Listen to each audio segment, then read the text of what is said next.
Bonjour, aujourd'hui nous ferons un bulletin spécial sur les dernières actualités concernant la Chine. Nous évoquerons des enjeux tels l'environnement, la richesse et le pouvoir. En Chine, la révolte des parapluies fait encore rage. Selon Radio-Canada, le mouvement commence lorsqu'au mois d'août 2014, le gouvernement annonce que les candidats des élections seront sélectionnés par un panel et que seuls ceux-ci pourront se présenter au scrutin. Des étudiants qui souhaitent obtenir plus de démocratie lancent alors une rébellion, Occupy Central. Le 28 septembre, plusieurs de ces manifestants descendent par milliers dans les rues de Hong Kong munis de parapluies et de masques pour se protéger des gaz lacrymogènes, ce qui vaut à ce mouvement le nom de Révolution des parapluies. Le 21 octobre, date du premier dialogue entre les manifestants et le gouvernement, est un échec et on n'arrive pas à parvenir à un accord. Après quelques semaines frustrantes et suite à cet échec, certains protestataires quittent la révolte. Selon le Parisien, le 26 novembre, des centaines de policiers ont évacué un des sites que les étudiants pro-démocratie monopolisaient à Hong Kong depuis plus de 8 semaines.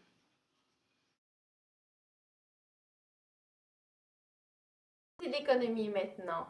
La Chine, une des plus grandes puissances mondiales économiques, a connu un ralentissement depuis quelque temps. Effectivement, selon la tribune, l'IPC, soit l'indice des prix à la consommation, a baissé de 2,5% en mai dernier à 1,6% tout récemment. De plus, durant la semaine du 13 octobre, la Chine a dévoilé une balance économique commerciale plus basse qu'anticipée. La deuxième économie mondiale connaît réellement des bouleversements.